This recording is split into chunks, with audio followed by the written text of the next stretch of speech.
తిరుమల కల్తీ నెయ్యి వివాదంపై ఇవాళ సుప్రీంకోర్టులో విచారణ జరగనుంది. మధ్యాహ్నం 3:30 ధర్మాసనం ముందుకు వాదనలు జరగనున్నాయి. Justice BR Gavai, justice KV విశ్వనాథన్లతో కూడినటువంటి సుప్రీంకోర్టు ధర్మాసనం విచారణ చేపట్టనుంది. కల్తీ నెయ్యి వినియోగం ఆరోపణలపై దర్యాప్తు చేసేందుకు రాష్ట్ర ప్రభుత్వం నియామకం చేసిన సిట్ను కొనసాగించాలా లేదా స్వతంత్ర సంస్థతో దర్యాప్తు జరిపించాలా అనే విషయంలో సర్వోన్నత న్యాయస్థానం నిర్ణయం తీసుకోబోతోంది.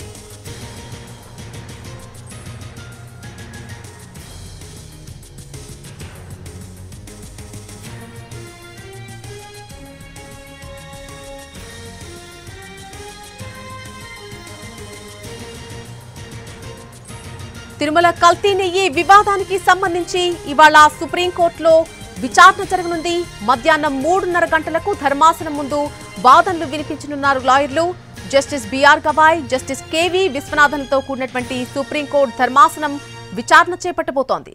కల్తీ నెయ్యి వినియోగం ఆరోపణలపై దర్యాప్తు చేసేందుకు రాష్ట్ర ప్రభుత్వం నియామకం చేసినటువంటి సిట్ను కొనసాగించాలా లేకపోతే స్వతంత్ర సంస్థతో దర్యాప్తు జరిపించాలా అనే విషయంలో సర్వోన్నత న్యాయస్థానం నిర్ణయం తీసుకోనుంది.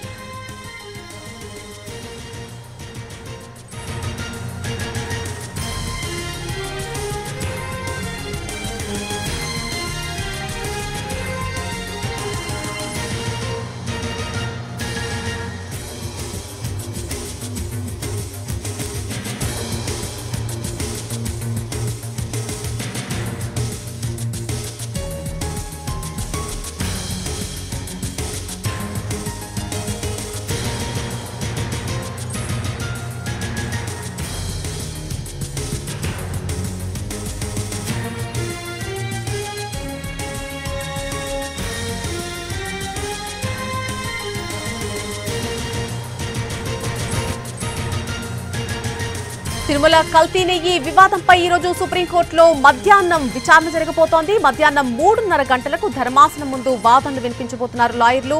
జస్టిస్ బిఆర్ గవాయ్ అలాగే జస్టిస్ కేవీ విశ్వనాథన్తో కూడినటువంటి సుప్రీంకోర్టు ధర్మాసనం విచారణ చేపట్టబోతోంది. మధ్యాహ్నం 3:30 దీనికి సంబంధించి పూర్తి అప్డేట్ మా ప్రతినిధి రాజు లైవ్ లో అందిస్తారు ఢిల్లీ నుంచి. రాజు, ఈ రోజు కోర్టు వాయిదా వేసిన మేరకు ఈ రోజు మరొకసారి విచారణ చేపట్టబోతోంది సుప్రీంకోర్టు మధ్యాహ్నం. దీనికి సంబంధించి పూర్తి అప్డేట్ ఏంటి?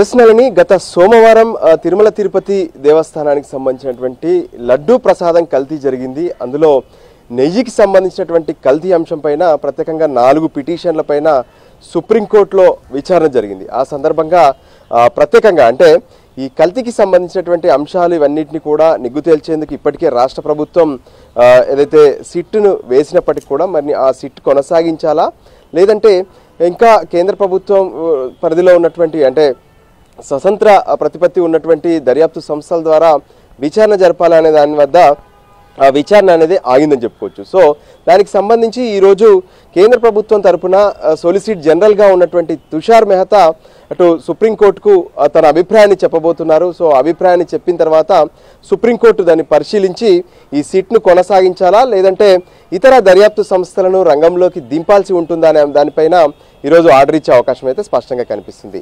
వాస్తవానికి తిరుమల తిరుపతి దేవస్థానం అంటేనే ప్రపంచవ్యాప్తంగా కోట్లాది మంది భక్తులు ఉన్నారు. సో ఖచ్చితంగా వాళ్ళందరి మనోభావాలను పరిగణలోకి తీసుకోవాల్సి ఉంటుంది.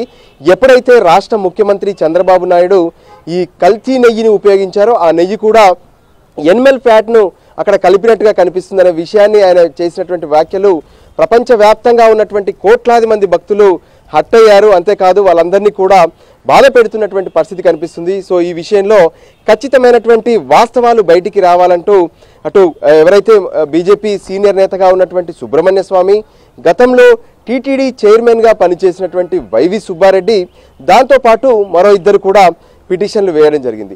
ఈ 4 పిటిషన్లను ఒకే కేసు కింద ట్యాగ్ చేస్తూ ఈ 4గురికి సంబంధించినటువంటి వాళ్ళ ప్రేయర్స్ను పరిగణలోకి తీసుకొని సుప్రీంకోర్టు ధర్మాసనం అంటే justice BR Gavai, justice KV విశ్వనాథన్లో కూడినటువంటి ధర్మాసనం విచారణ జరుపుతుంది. అయితే గత విచారణ సందర్భంగా దాదాపు గంటంబావు పాటు జరిగినటువంటి విచారణలో పలు కీలక అంశాలపైన విచారణ జరిగింది. అంటే ఎప్పుడైతే ఈ కల్తీ జరుగుతుందన్నటువంటి విషయాన్ని గ్రహించినప్పుడు అది విచారణకు ఆదేశించకుండా ఎందుకు మీడియా ముందుకు వచ్చారనే విషయాన్ని, దాని ద్వారా ప్రజల్లోకి ఎందుకు స్టేట్మెంట్ ఇచ్చారు, ఈ భక్తులందరూ కూడా గందరగోళానికి గురయ్యారనే విషయాన్ని కూడా ప్రశ్నించినటువంటి పరిస్థితి కనిపించింది. ఇంకా దాంతోపాటు ఏదైతే నెయ్యి కల్తీ జరిగిందని చెప్పి గుజరాత్లో ఉన్నటువంటి ల్యాబ్ ఎప్పుడైతే రిపోర్ట్ ఇస్తే దాని విషయంలో సెకండ్ ఒపీనియన్కు వెళ్లారనే విషయాన్ని కూడా కోర్టు ప్రశ్నించడం జరిగింది. అయితే ఈ నేపథ్యంలో ఖచ్చితంగా కల్తీ జరిగింది, ఈ విషయంలో విచారణ ఇప్పటికే జరుగుతుందని చెప్పి రాష్ట్ర ప్రభుత్వం తరఫున కౌన్సిల్గా ఉన్నటువంటి సిద్ధార్థ లోత్రా, ముకుల్ రోహిత్గి తమ వాదనలు వినిపిస్తే సో ఫైనల్గా ఈరోజు మధ్యాహ్నం 3:30కు కేసును వాయిదా వేశారు. సో తుషార్ మెహతా అంటే కేంద్ర ప్రభుత్వం తరఫున సోలిసిట్ జనరల్గా ఉన్నటువంటి తుషార్ మెహతా ఇచ్చేటటువంటి తన ఏదైతే తన అభిప్రాయం అనేది ఈరోజు కీలకంగా మారబోతుంది. మరి సీట్ కొనసాగిస్తారా లేదంటే మరొక దర్యాప్తు సంస్థ ఈ లడ్డూ వివాదం పైన విచారణకు రంగంలోకి దిగనుందనేది ఈరోజు మధ్యాహ్నం తర్వాత సుప్రీంకోర్టులో విచారణ తర్వాత క్లారిటీ వచ్చే అవకాశం అయితే స్పష్టంగా కనిపిస్తుంది.